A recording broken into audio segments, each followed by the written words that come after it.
Si vous n'avez jamais vu de zélote dans l'évangile, parce que le véritable zélote, ce n'est pas notre frère Serge. Moi, je suis un premier zélote. Parce que j'ai donné la définition de ces zélotes-là. Nous sommes des hommes qu'on a déjà tués depuis longtemps. Un cadavre qui marche. Seigneur Jésus-Christ. Amen. Alléluia. Voilà. Nous bénissons l'Éternel pour la journée d'aujourd'hui. Vous savez, quand j'étais en train de chanter, je me suis dit, oh là là, je suis en vie. Je suis encore en vie, je peux bouger tout mon corps. Je peux faire des mouvements de gauche à droite. Je peux faire tout ce que je veux. J'ai compris qu'il n'y a que la grâce de Dieu. Pourquoi? Parce que ce n'est pas moi qui a prévu d'être en vie. Peut-être que moi, je me suis dit, peut-être que j'ai fait des programmes. Je me suis dit que demain, dimanche, je vais me réveiller. Je vais aller de gauche et à droite. Mais bien aimé, sachez-le que ce n'est pas à tes propres efforts à toi. Il n'y a que la grâce de Dieu. Il n'y a que Dieu qui peut le faire. Pourquoi? Parce que personne, par ses propres efforts, ne peut permettre pour qu'il soit en mouvement, en bonne santé. Il n'y a que Dieu qui le permet. Écoutez, ça fait un moment que le Seigneur m'a inspiré ces pensées que nous allons commencer aujourd'hui, que nous allons partager ensemble. Suivez-moi très bien. Vous allez comprendre, nous croyons en Dieu. La Bible dit, c'est Dieu qui parle tantôt d'une manière ou d'une autre. Et quand Dieu parle, nous comprenons que oui, c'est le Seigneur qui parle. Alors écoutez les souhaits de mon cœur. Les souhaits de mon cœur que ce matin, toute personne qui est venue ici ou toute personne qui aura l'occasion de tomber sur cette vidéo, quand il va écouter, qu'il puisse dire, waouh, le Seigneur m'a parlé. Eh oui, waouh, le Seigneur m'a parlé. Mais écoutez une chose. Pendant que nous sommes en train de parler, si du moins tu sens l'envie d'écouter la parole qui te monte dans ton cœur, il y a des choses. Il y a l'envie d'écouter qui peut te monter dans ton cœur. Tu reçois la parole telle qu'il est. C'est une bonne chose. C'est une part aussi. Il y a aussi ce que tu écoutes la parole, mais ça te donne l'envie de ne pas écouter. Tu te dis que mais non, mais qu'est-ce que je suis là? Tu dois comprendre une chose. Soit prie pour l'esprit qui t'empêche. Pourquoi? Parce qu'un enfant de Dieu aime écouter son père. Un enfant ouvre bien ses oreilles lorsque le père parle. Je ne parle pas du prédicateur parce que moi aussi je suis un frère parmi vous. Mais je suis que le canal dont Dieu a utilisé pour transmettre sa pensée ce matin. Alors tout ce que je veux dire pour ce qui concerne ce thème, nous devons savoir le but, c'est juste pour nous préparer d'aller au ciel. Vous savez, je vais vous dire la vérité. Ce sont des choses peut-être d'autres n'aiment pas entendre. Est-ce que vous savez que réellement, il y aura un moment où l'église va être enlevée? Est-ce que vous le savez? Voilà. Nous disons oui et amen, l'église, physiquement, nous serons enlevés et nous partirons. Et aussi, le Seigneur a prévu aussi autre chose. La mort, c'est une façon aussi d'aller à la rencontre de notre Seigneur Jésus-Christ. Malgré quand on parle de ces choses, vous savez, il y a d'autres gens qui n'aiment pas écouter cela. Mais nous utilisons le mot la mort. Or que nous, les enfants de Dieu, nous ne mourrons point. Mais juste pour expliquer, voilà pourquoi nous le disons. Vous allez comprendre ici notre parcours ici sur terre. Si Dieu nous a fait grâce ces jours-là, que nous puissions être enlevés, ça sera une bonne chose. Mais si Dieu a prévu que c'est par la séparation du corps, âme, esprit que nous appelons la mort. Pourquoi? Parce que le corps physique ne peut plus faire ces mouvements. Ça veut tout simplement dire que l'âme de la personne est partie aussi, soit pour aller à la rencontre du Seigneur, ou soit l'âme qui pêche, c'est celle qui mourra. Alors, qu'est-ce que je voulais dire? Le but, c'est juste pour nous rappeler beaucoup de choses. En réalité, je sais que vous connaissez beaucoup de choses, que le Seigneur bénisse sa parole. Vous êtes là, vous connaissez beaucoup de choses. Mais retenez une seule chose. Que toi et moi, le but est que le Seigneur, le jour de son enlèvement, est que nous soyons tous enlevés. Alors, nous allons lire. Nous allons lire.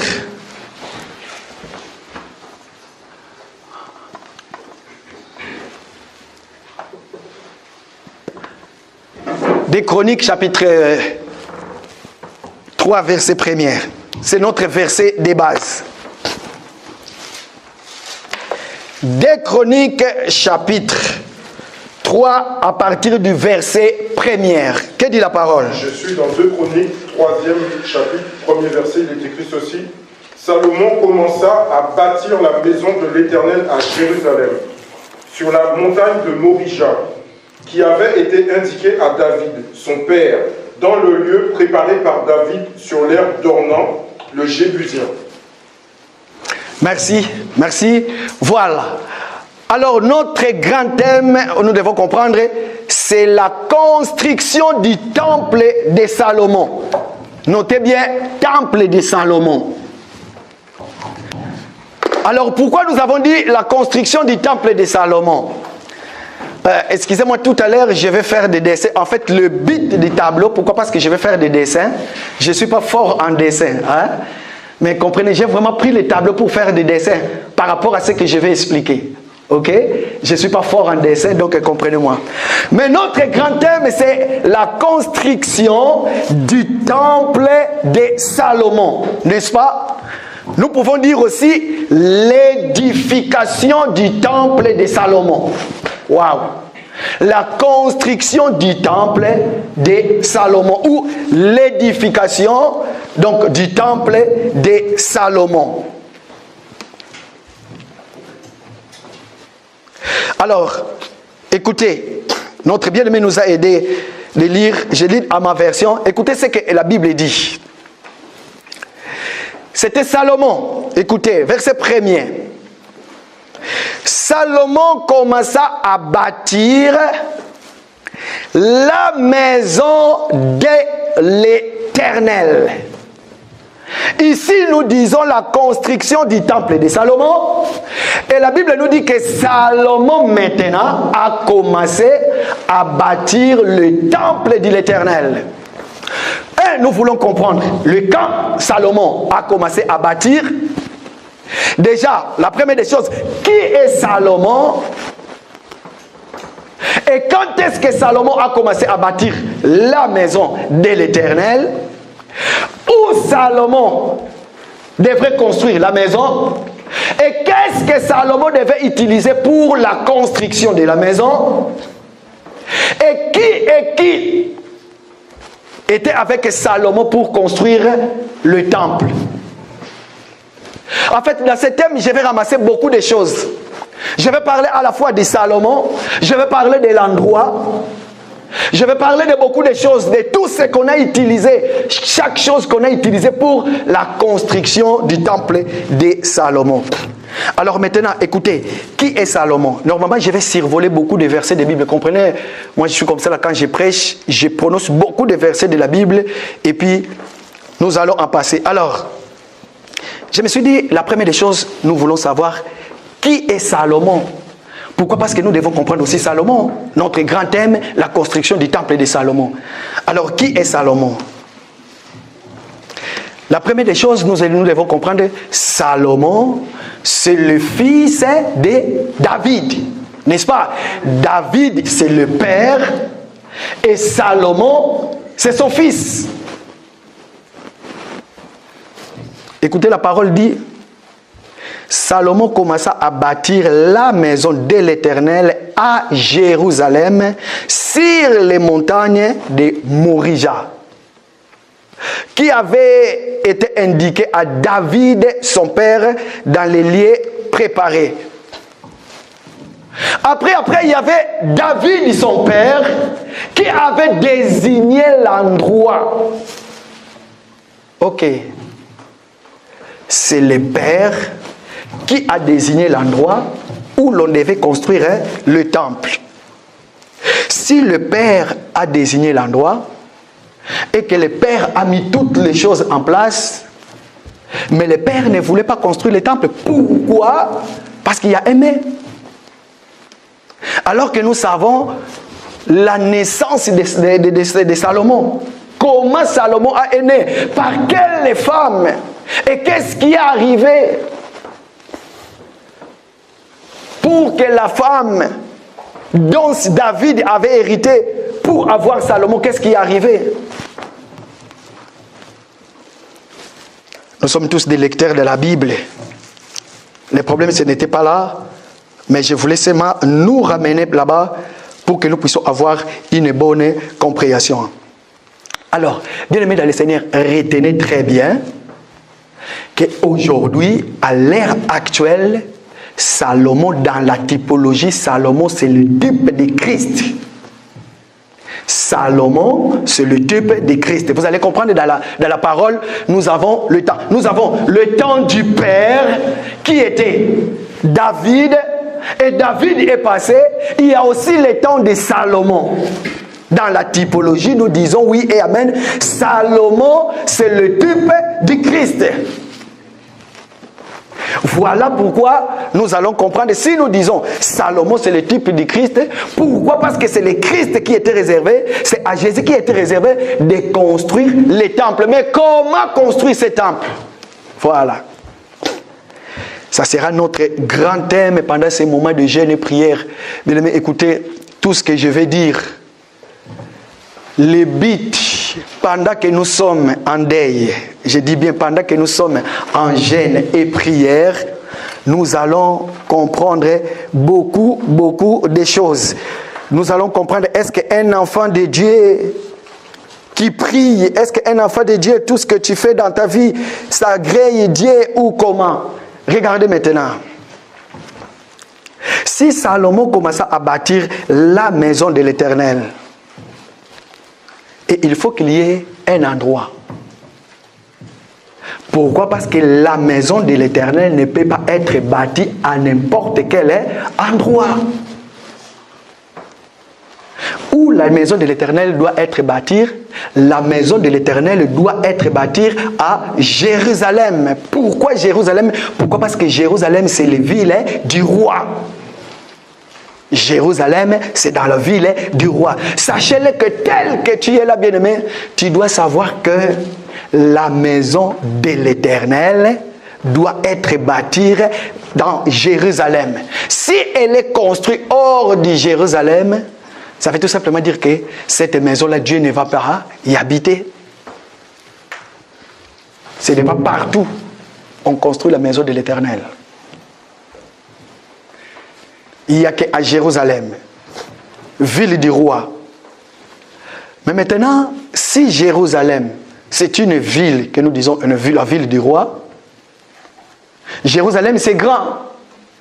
Si tu entres dans Jérusalem, c'est grand.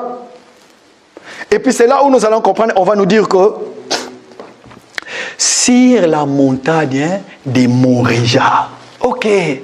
Donc la maison de l'Éternel doit être construite à Jérusalem sur une montagne. Et comment s'appelle cette montagne-là? Cette montagne-là s'appelle Morija. Pourquoi? Parce que nous allons comprendre que Dieu se répète.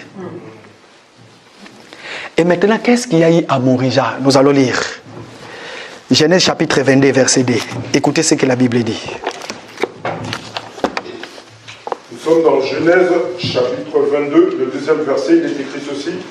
Dieu dit, prends ton fils, ton unique, celui que tu aimes, Isaac, va-t'en au pays de Morija, et là offre-le en holocauste sur l'une des montagnes que je te dirai. Ok, l'Éternel connaissait cette montagne-là, il y a quelque chose qui s'est arrivé dans cette montagne-là, c'est comme ça.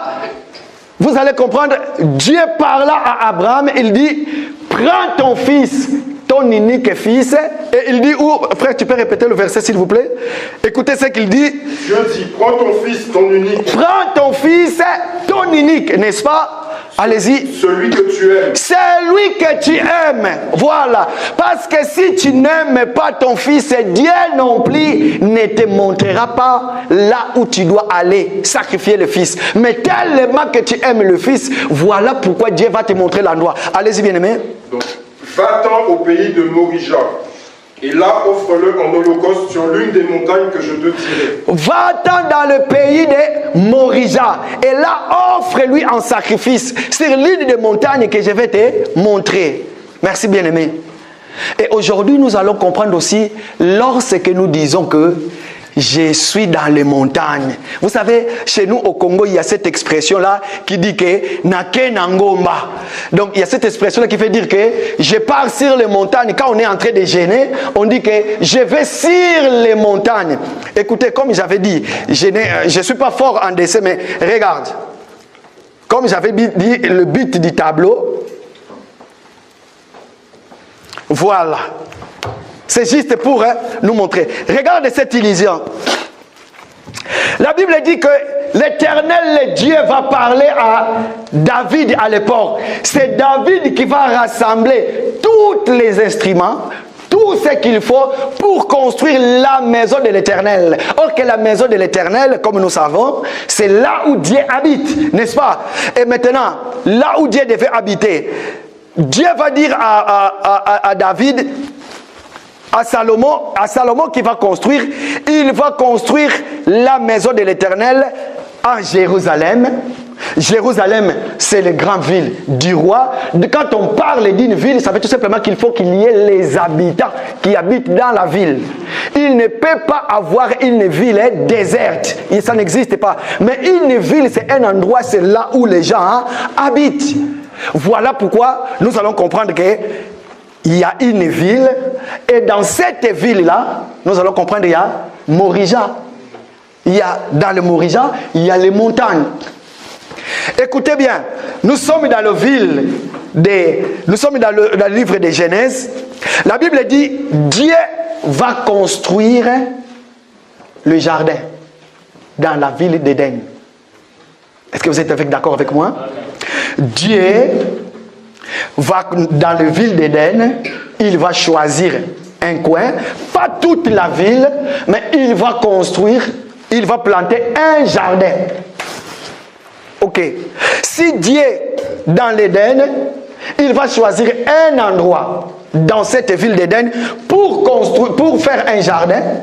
Maintenant, Salomon, Dieu va lui montrer par son père que tu dois construire le temple à Jérusalem.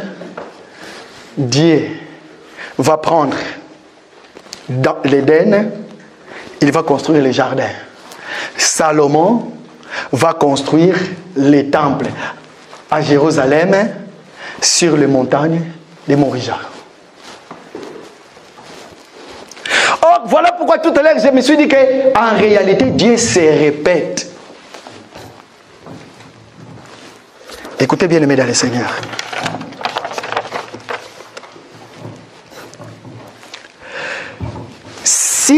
Si Salomon va construire la maison de l'Éternel dans les montagnes, ça, ce n'est pas une maison que Dieu habite. Comprenez, c'est juste le dessin. Mais maintenant, regardez. Regardez cette illustration. Si la maison de l'Éternel est sur les montagnes, nous devons nous poser la question, pourquoi? Seigneur, pourquoi ta maison doit être sur la montagne? Or, on peut aussi construire ici en bas. Mais comprenez, il y a la plaine, il y a aussi les vallées, et il y a les montagnes, et il y a les sommets des montagnes. Or que dans la vallée, c'est là où se passent tous les combats. Or que dans la vallée, c'est là où se passent tous les problèmes. Or que dans la vallée, c'est là où David va dire, quand je marche dans la vallée de l'ombre de la mort. Donc ça veut tout simplement dire que Salomon ne peut pas construire la maison de l'Éternel dans la vallée. De peur que quand il y aura les combats, les portes de séjour des morts peut détruire. Voilà pourquoi la maison de l'Éternel doit être construite sur une montagne.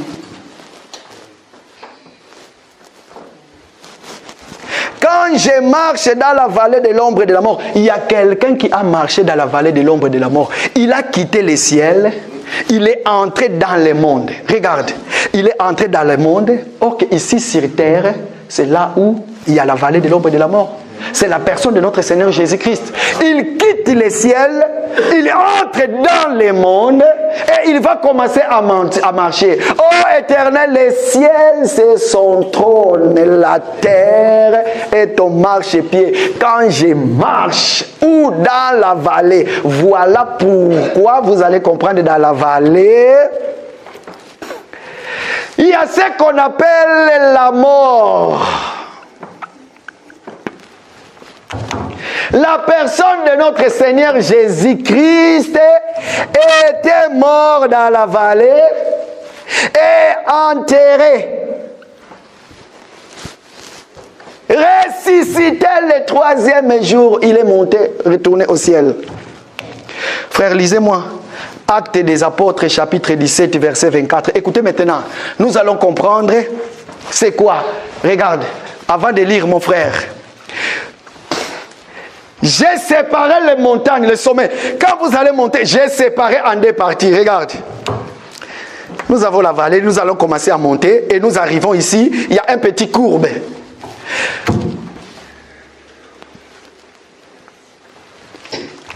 Allez-y mon frère. Maintenant écoutez, écoutez avant de lire.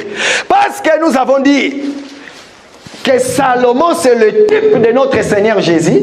Si il est le type de notre Seigneur Jésus-Christ, mais maintenant, pourquoi nous disons que s'il est le type de notre Seigneur Jésus, nous devons trouver maintenant c'est quoi le temple que Jésus a construit. Allez-y bien aimé. Nous sommes dans Acte 17e chapitre, dans son 24e verset, il est écrit ceci. Le Dieu qui a fait le monde... Non, Acte des Apôtres, chapitre 17, verset 24. Allez-y. Le Dieu qui a fait le monde et tout ce qui s'y trouve, étant le Seigneur du ciel et de la terre, n'habite point dans des temples faits de mains d'hommes. Ok. Donc, ce que nous avons compris... Mon frère, toi, tu as quelle traduction, s'il vous plaît? 17, verset 24, n'est-ce pas? Écoutez, dans ma version, qu'est-ce que la Bible dit? La Bible dit, le Dieu qui a fait le monde et tout ce qui s'y trouve, étant le Seigneur du ciel et de la terre, n'habite point dans les temples faits de mains d'hommes. Waouh! Si Salomon avait construit les temples, mais maintenant comment toi dire pourquoi? Parce que nous savons que tous les prophètes qui sont venus, je suis dans le livre de 1 Pierre chapitre 1 verset 10, c'était l'esprit de Christ qui n'était en eux. En fait, chaque prophète répétait le mouvement de Christ.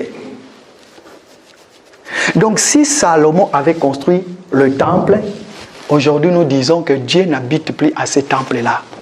Pourquoi? Parce que c'est un temple qui a été fait dans les mains d'hommes. Pourquoi?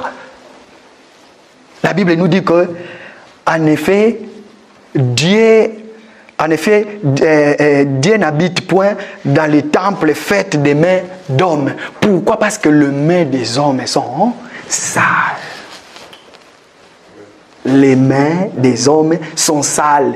Quel genre de maison qu'un homme peut construire pour Dieu? Voilà pourquoi je vais revenir encore à ces versets. La Bible dit que le ciel, c'est son trône.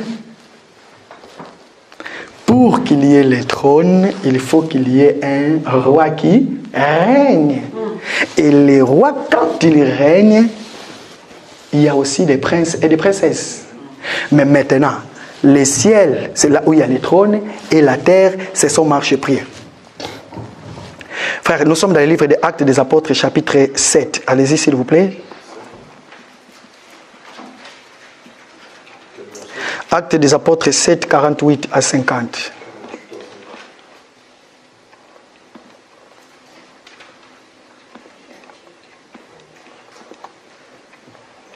Mais le Très-Haut n'habite pas dans ce qui est fait de main d'homme, dit le prophète. Le ciel est mon trône, et la terre mon marchepied. Quelle maison me bâtirez-vous, dit le Seigneur, ou quel sera le lieu de mon repos? N'est-ce pas ma main qui a fait toutes ces choses? Ok, donc nous avons compris que aujourd'hui, tel que nous sommes là, n'est-ce pas? Nous disons que le temple de Salomon physiquement n'existe plus. Le temple là de Salomon, physiquement, ça ne peut plus exister. Pourquoi? Parce que Dieu ne peut pas habiter dans ce temple-là. Est-ce que vous êtes d'accord avec moi? Pourquoi? Parce que ça a été construit par la main des hommes. Mais les choses étonnantes, Dieu lui-même, il a choisi un endroit pour que le temple soit construit. Mais si Dieu n'y habite plus, maintenant quel genre de temple? Là où le Seigneur doit habiter. Papa, nous allons lire Jean chapitre 2, verset 3. Jean chapitre 2, verset 13 à 21. Allez-y, s'il vous plaît. Il est écrit ceci. La Pâque des Juifs était proche et Jésus monta à Jérusalem. Il trouva dans le temple les vendeurs de bœufs, de brebis et de pigeons et les changeurs assis. Ayant fait un fouet avec des cordes, il les chassa tous du temple, ainsi que les brebis et les bœufs. Il dispersa la monnaie des changeurs et renversa les tables. Et il dit aux vendeurs de pigeons, ôtez cela d'ici. Ne faites pas de la maison de mon père une maison de trafic. Ses disciples se souvinrent qu'il est écrit, le zèle de ta maison me dévore. Les Juifs, prenant la parole, lui dirent, quel miracle nous montres-tu pour agir de la sorte? Jésus leur dit, détruisez ce temple, et en 3 jours je le relèverai. Les Juifs dirent, il a fallu 46 ans pour bâtir ce temple. Jusqu'à 21. Et toi, en 3 jours tu le relèveras. Mais il parlait du temple de son corps. Écoutez maintenant, écoutez. Vous allez comprendre Jésus maintenant, qui va quitter le ciel, il descend, il commence à marcher dans la vallée. C'est là où maintenant le Seigneur va se rendre où? À Jérusalem. Or que nous avons dit, c'est le temple du Seigneur devait être construit où? À Jérusalem, dans l'endroit où Dieu avait choisi. Mais cet même temple-là, Jésus maintenant va se rendre. Écoutez les temples qui sont faits la main d'homme. Dans les temples qui sont faits dans les mains d'homme, vous allez voir les temples. Si vous regardez comme ça, là, physiquement, le temple est beau. Il y a toutes sortes d'embellissements de temples. Bien construits, bien bâtis. Maintenant, qu'est-ce qui va se passer? Jésus va entrer dans ce temple-là, il va trouver le vendeur de pigeons. Toutes sortes de désordres. Ça veut tout simplement dire que les temples que Salomon avait construits pour que Dieu puisse y résider. Mais le propriétaire du temple, lorsqu'il va venir, il va entrer dans le temple, il va trouver toutes sortes de désordres. Et il va poser la question, est-ce que ça c'est vraiment ma maison? Pourquoi? Parce que si c'est ma maison, normalement je ne peux pas trouver ça. Pourquoi? Parce que le propriétaire du temple, il a une nature à lui. Il a la nature à lui. Et que tout ce qui doit se retrouver dans cette maison-là doit refléter la personne. Écoutez, papa, lisez-moi Colossiens chapitre 2, verset 9. On va courir. Colossiens chapitre 2, verset 9.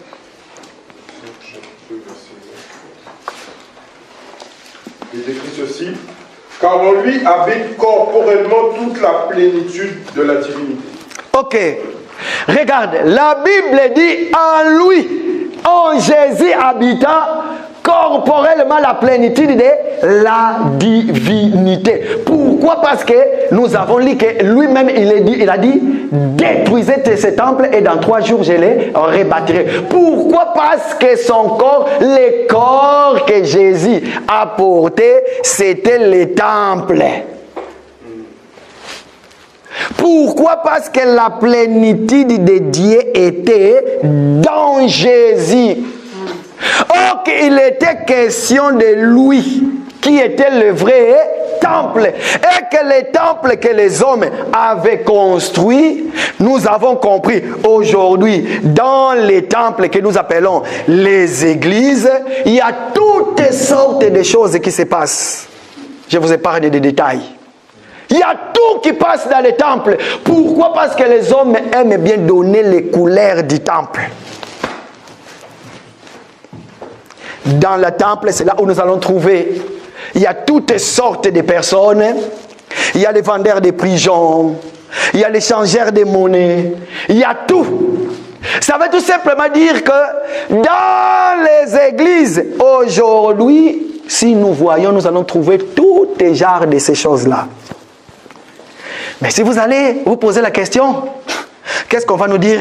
Non, nous sommes une église du Seigneur.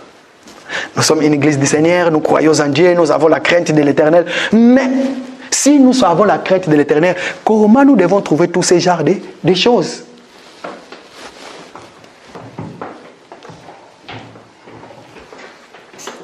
Si nous embellissons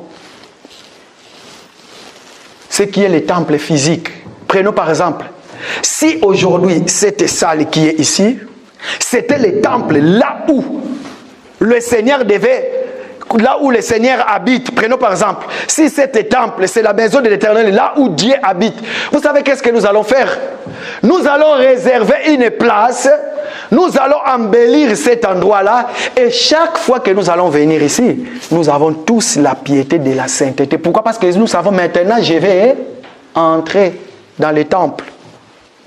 Si je vais entrer dans le temple, je dois avoir une attitude.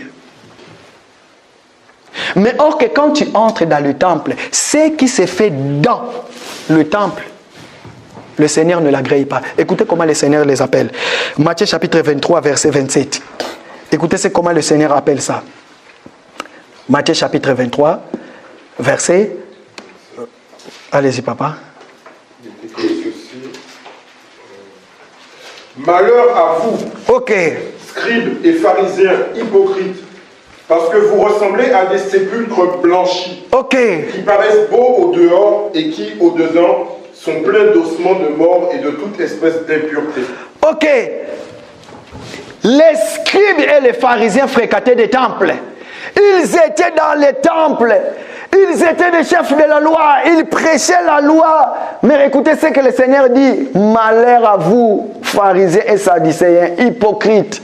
Pourquoi? Parce que vous purifiez l'extérieur. Voilà pourquoi on dit que, à des fois, l'apparence peut aussi tromper. Ton apparence à toi, lorsque tu sors de chez toi à la maison, tu l'arranges. Mais quand on regarde au-dedans de toi, ce sont des ossements sèches, qui n'ont pas de vie. Pourquoi? Parce que tu as embelli l'extérieur. Et le dedans, tu ne l'as pas, ça ne t'intéresse pas. Voilà pourquoi vous allez regarder, lorsque les gens montaient dans le temple à l'époque de Salomon, ils avaient cette piété-là. Pourquoi? Parce que de loin déjà, quand ils regardaient le temple, waouh, quelle construction, quelle beauté! Et lorsqu'on y arrive, vous allez comprendre, chacun de nous de l'époque avait une certaine façon de piété. Pourquoi? Parce que tout le monde disait, je quitte ma maison, je vais dans le temple. Faire quoi? Pour prier. Pour aller prier, il faut monter dans les temples. Écoutez bien, aimés dans le Seigneur. Nous allons lire 1 Corinthiens chapitre 3, verset 16 à 17. Écoutez maintenant. Ça, vous connaissez déjà. Allez-y, papa. 1 Corinthiens chapitre 16, verset 1 Corinthiens chapitre 3. Allez-y. Ne savez-vous pas que vous êtes le temple de Dieu et que l'Esprit de Dieu habite en vous? Si quelqu'un détruit le temple de Dieu, Dieu le détruira. Car le temple de Dieu est saint et c'est ce que vous êtes. Ok, maintenant le Seigneur change. Écoutez ce qu'il dit. Ne savez-vous pas? Écoutez, nous sommes dans le livre de 1 Corinthiens, chapitre 3, n'est-ce pas? 1 Corinthiens, chapitre 3, verset 16.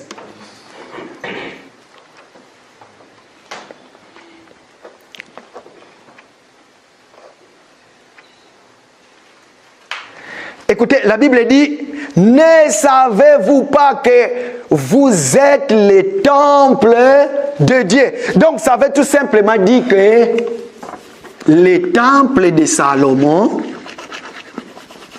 ne peut plus exister. Le temple de Salomon a été détruit par des Romains et que Dieu dit maintenant, pour ce qui te concerne, ne savez-vous pas que vous êtes le temple du Saint-Esprit et que Dieu habite en vous. Donc si nous sommes le temple du Saint-Esprit, ça veut tout simplement dire que nous devons être construits dans Jérusalem, qui est la ville du roi, et puis nous devons être construits sur les montagnes. Et puis pas n'importe quelle montagne, à Morija. J'entre maintenant dans mon message. Écoutez bien, aimés dans le Seigneur. Là, nous avons, sur les montagnes, nous avons l'église. N'est-ce pas? Nous avons l'église. Église. Si nous avons église, donc ça veut tout simplement dire l'église, c'est toi et moi. Nous sommes l'église que le Seigneur lui-même a construite. Comment construire une église? Le Seigneur, il vient ici, en bas. C'est là où il te prêche, toi et moi. Lorsque tu es prêché, regarde ce qui arrive. Si ici en bas que tu es prêché, lorsque tu es prêché maintenant, tu dois quitter la vallée. Tu dois commencer maintenant à monter sur les montagnes. Mais quand tu vas monter sur les montagnes, tu ne peux pas aller tout seul. Genèse chapitre 22, verset 2. Tu ne peux pas aller tout seul. Lisez, papa. Allez-y. Genèse chapitre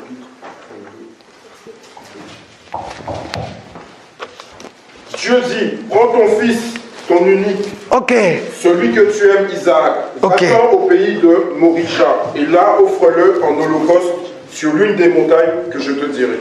Donc maintenant, le Seigneur quitte le ciel, il vient, il prêche. Pourquoi? Nous disons oui et amen. Et quand quelqu'un écoute la parole, vous devez être prêché pendant 3 ans et demi. En réalité, celui qui est dans le Seigneur, on lui prêche pendant 3 ans et demi. Pourquoi? Lorsque tu reçois les paroles pendant 3 ans et demi, tu dois mourir. Quand tu vas mourir maintenant, la mort c'est où? C'est dans la vallée. Tu meurs. Et puis quand tu meurs, ton état ancien disparaît, reste dans la terre. Maintenant, tu vas commencer à monter. Tu commences maintenant à monter les montagnes. Pourquoi? Parce que ce n'était plus toi.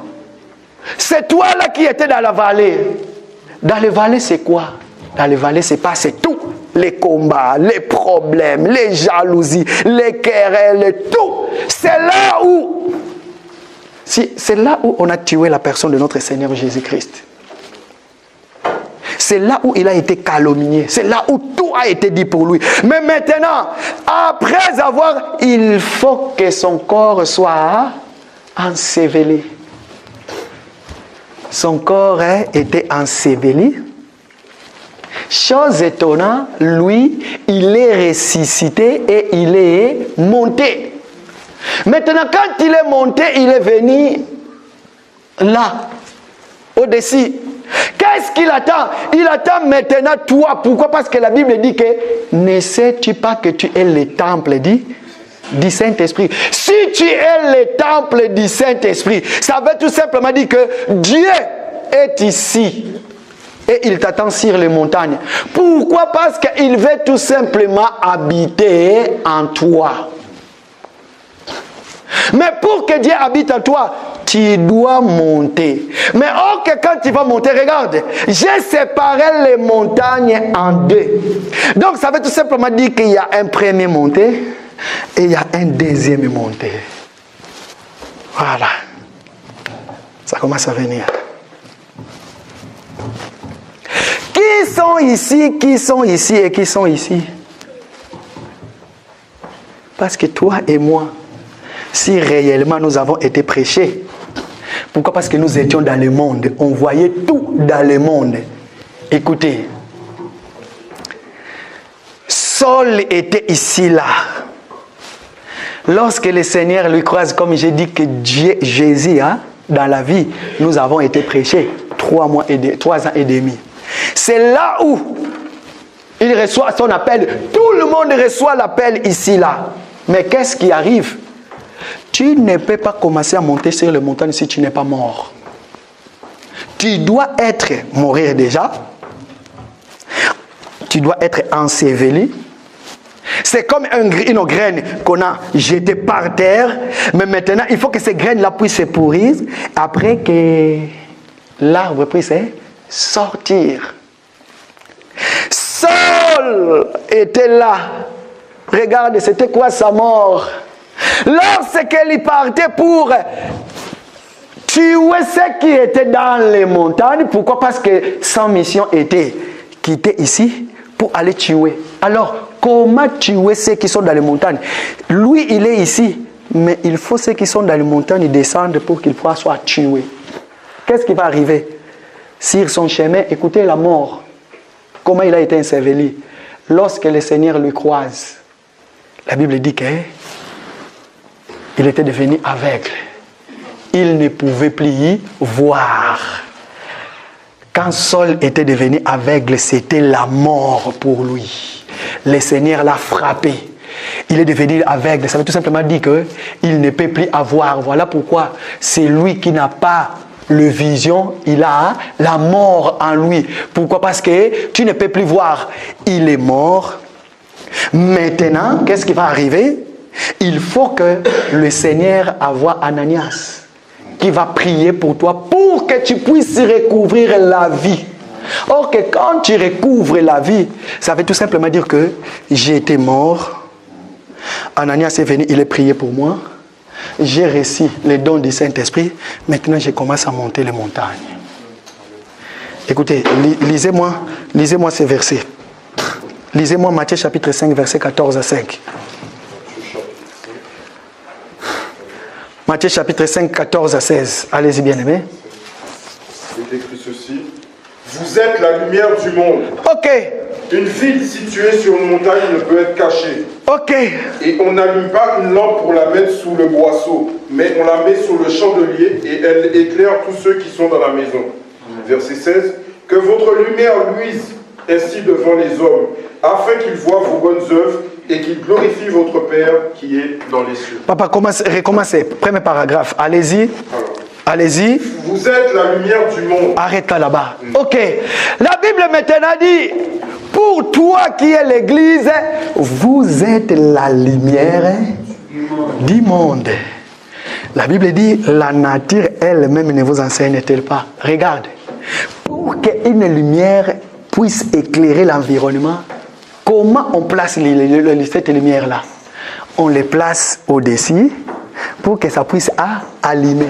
Donc ça veut tout simplement dire toutes les personnes qui sont sur les montagnes, parce que tu es mort enseveli, la nature ancienne est passée. Tous ceux qui sont en Christ sont devenus une nouvelle créature. Des choses anciennes sont passées parce que tu as été enseveli, enterré. Tous tes patients négatifs ont été enterrés. Maintenant, tu peux monter. Et quand tu vas arriver ici, la Bible dit que tu es la lumière du monde. C'est toi qui éclaires le monde. Si le monde est aujourd'hui ce qu'il est à cause de l'Église, mais le jour de l'enlèvement, quand l'Église partira, le monde retournera dans le chaos, informe et vide. Mais ce monde a sa forme. Pourquoi? Parce que il y a la lumière qui est une chandelle qui est allumée. Allez-y maintenant, la paragraphe qui suit. Allez-y. Une ville située sur une montagne. Une ville située sur une montagne. La Bible dit que Salomon, tu dois construire la maison de l'Éternel où? En Jérusalem. Jérusalem, c'est quoi? C'est la ville du roi. Écoutez bien ce que je vais dire. Attention à l'ensemble là où tu fréquentes si cela n'est pas construit dans Jérusalem. Parce que l'église, les vraies églises doivent être construites à Jérusalem. Si ton église n'est pas construite dans Jérusalem, abandonne. Parce que Dieu lui-même, il a choisi. Or, que c'est quoi Jérusalem? Jérusalem, hein, c'est la ville du grand roi. Où est la ville du grand roi? La ville du grand roi, c'est dans ton cœur. Si on cherche à dire, les grandes villes du roi, c'est ton cœur. Relisez-le, le deuxième paragraphe. Et on n'allume pas une lampe pour la mettre... Non, en haut, monte en haut. Vous êtes la lumière du monde. Ok. Une ville située sur une montagne. Une ville située sur une montagne. Pourquoi? Parce que tous ceux qui sont en bas, en réalité, lorsqu'ils vont lever les regards, il faut qu'ils voient cette maison-là. Comment voir cette maison-là? Cette maison-là, ça se voit. Si toi tu es ici, tu as la marque du Seigneur. Quand les personnes vont lever le visage pour te voir, ils doivent voir la personne qui est transformée. Tes œuvres à toi doivent parler et non toi. Qui es-tu en réalité? Est-ce que tu es vraiment sur la montagne? C'est quoi tes œuvres, toi qui te dis que tu es une ville qui est construite sur une montagne? Ok, si ce n'est pas que tu es une ville qui est dans la vallée. Allez-y, papa, maintenant, ce qui suit. Et on n'allume pas une lampe pour la mettre sous le boisseau. Ok.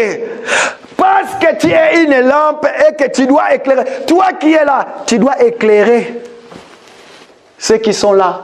Pourquoi? Parce qu'il y en a beaucoup qui sont ici, qui doivent te rejoindre. Regardez, nous allons dire, mais comment toi qui es lumière, tu dois éclairer le ténèbre? Je suis dans le livre de Genèse. La Bible dit, il y avait des ténèbres à la surface de l'abîme. N'est-ce pas? Dieu dit que la lumière soit. La lumière fit. Le but de la lumière, c'était pour que Dieu puisse aller te chercher dans l'abîme. Oh, que c'est où l'abîme? C'est dans le dernier niveau de l'eau, en bas. Et regardez cette illustration. Si ça c'est de l'eau, et ça c'est la terre qui se trouve en bas de l'eau, l'abîme c'est juste ici là. Maintenant la Bible dit que la lumière soit. Et la lumière fit. Le but c'était pour que Dieu puisse éclairer l'abîme. Il est venu pour te chercher, tu es sorti et maintenant tu vas commencer à marcher. Mais sauf que cette lumière-là, quand il est descendu dans l'abîme pour te chercher, tout le monde ne l'a pas vu. Il n'y a que toi qui l'as vu. Tout le monde ne le voit pas. Mais lorsque la lumière sort, après à ce moment-là, les gens vont dire, ah, nous avons été visités à la lumière, mais nous ne sommes pas prêtés attention. C'est comme ça, ce jour-là, sur la croix, Jésus était dans la croix. Les gens vont dire, ah, si vraiment cet homme était un saint homme de Dieu. Mais pendant qu'il était avec eux, personne n'a témoigné de lui. Allez-y, papa, la fresque ici, allez-y. Mais on la met sur le chandelier et elle éclaire tous ceux qui sont dans la maison. Mais on le met sur le chandelier pour éclairer tous ceux qui sont dans la maison. Écoutez bien, aimés dans le Seigneur. Oh, vu le temps. Moi, je vais juste terminer ces parties parce que le dimanche de la semaine prochaine, nous allons entrer maintenant dans d'autres sujets. Regardez maintenant. Mais nous devons savoir, il y a des peuples. Regardez. Papa, lisez-moi Galates chapitre 5. Galates chapitre 5, versets 22 à 25. Écoutez, Galates chapitre 5, je vais courir. Allez-y. Mais le fruit de l'esprit, ok, c'est l'amour, la joie, la paix, la patience, la bonté, la bénignité, la fidélité, la douceur, la tempérance. La loi n'est pas contre ces choses. Ceux qui sont à Jésus-Christ ont crucifié la chair avec ses passions et ses désirs. Verset 25. Si nous vivons par l'esprit, marchons aussi selon l'esprit. Ça veut tout simplement dire que ceux qui sont ici ont crucifié la chair. Pourquoi? Fais très attention, toi qui es ici, ne regarde pas en bas. Parce que si tu regardes en bas, regarde, tu es dans le sommet, mais ici là, il y a Galates chapitre 5, verset combien? 17 à 21. Allez-y. Toujours 5, 17 à 21. Regarde. Car la chair a des désirs contraires à ceux de l'esprit. La chair a des désirs contraires. Pourquoi? Parce que ceux qui sont là au-dessus, ils ont tué la chair. Mais ceux qui sont en bas, la chair est en eux. Allez-y, papa. Et l'esprit en a de contraire à ceux de la chair. Ok. Qui sont opposés Ok. entre eux, afin que vous ne fassiez point ce que vous voudriez. Ok. Donc, ça veut tout simplement dire que ceux qui sont ici, quelles sont leurs passions? Les disputes, les querelles, les jalousies, les animosités, tout ce que la Bible cite, c'est ça. Donc vous avez des peuples différents. Des peuples différents. Maintenant, écoutez, Apocalypse chapitre 3, verset 15 à 17. Allez-y, papa. Pourquoi? Nous, allez-y. Je connais tes œuvres. Ok. Je sais que tu n'es ni froid, Ni foi. puisses-tu être froid ou bouillant. Ainsi, parce que tu es tiède et que tu n'es ni froid ni bouillant, je te vomirai de ma bouche. Parce que tu dis, je suis riche, je me suis enrichi et je n'ai besoin de rien. Et parce que tu ne sais pas que tu es malheureux, misérable, pauvre, aveugle et nu. Écoutez bien, merci papa. Les gens qui sont ici sur les montagnes, vous allez voir ce bonhomme-là, depuis qu'il a commencé à monter, il n'a même pas passé le milieu de montagne. Mais il a reçu la parole. Il connaît toutes les prophéties, il connaît même monter dans la prophétie. À des fois, il prie. Mais regardez l'endroit où il est. Pourquoi? Parce que la terre, la chair lui réclame. En tout moment, il retourne les regards vers la terre. Pourquoi? Parce que la terre lui réclame. Et quand il regarde la terre, à un moment il descend. À un moment il monte.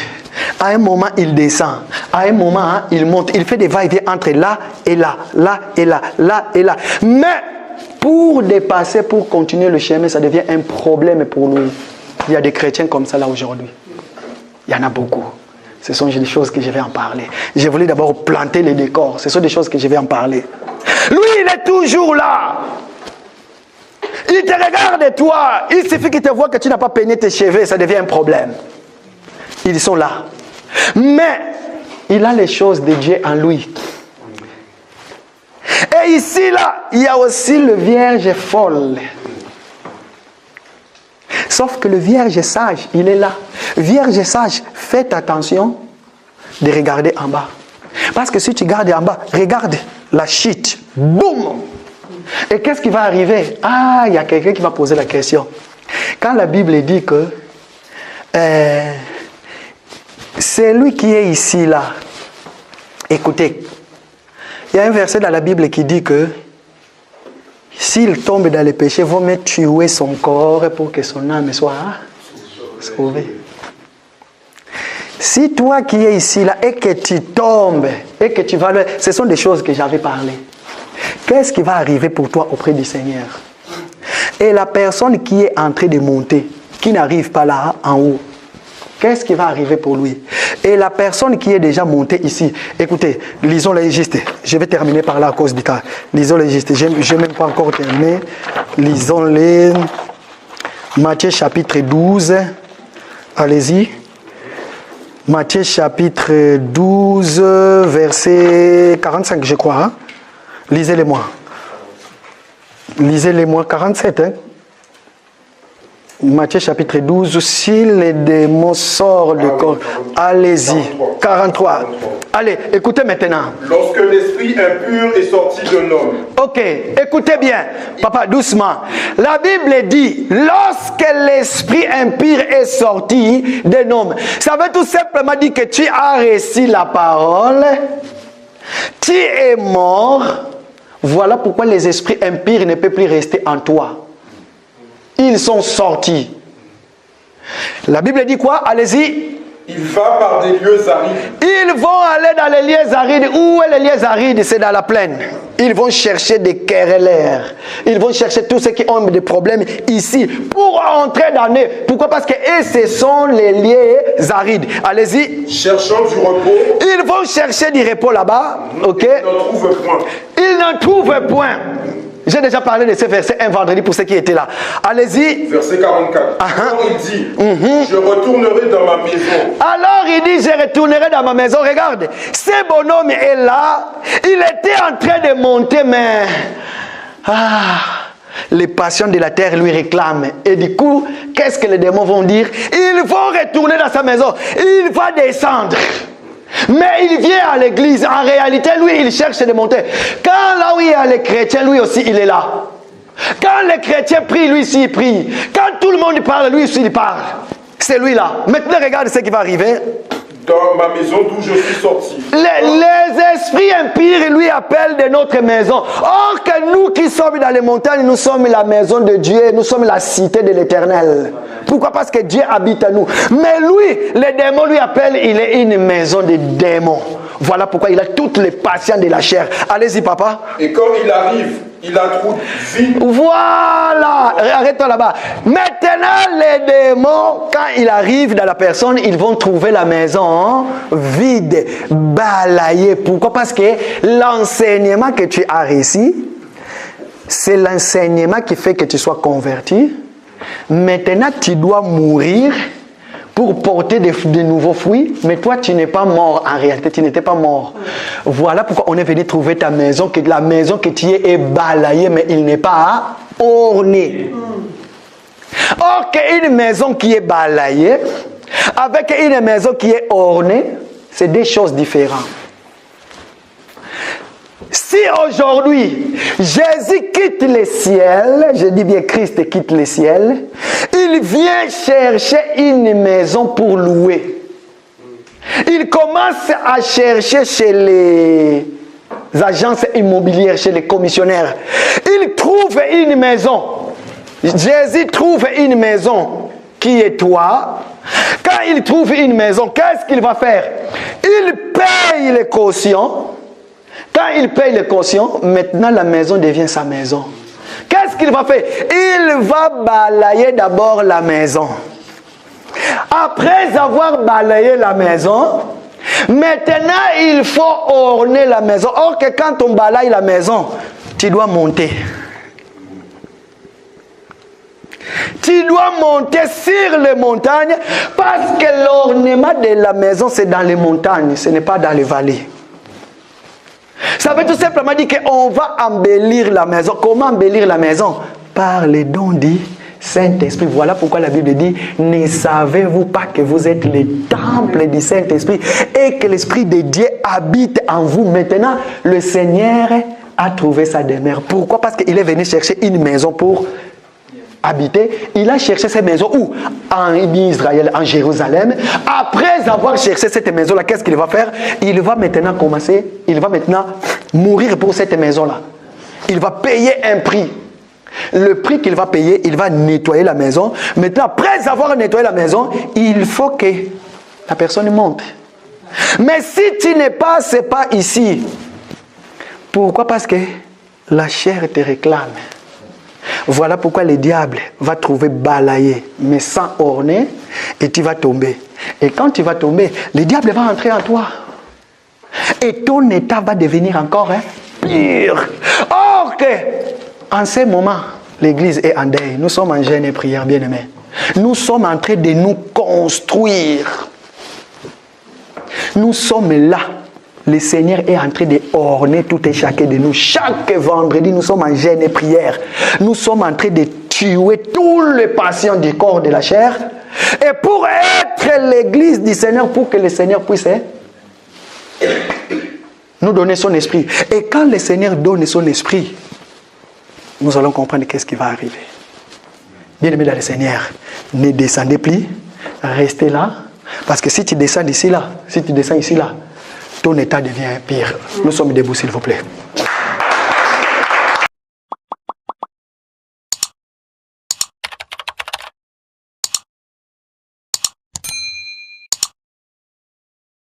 Nazakomata nazako matangai, nazako matangai, nga nazako matangai.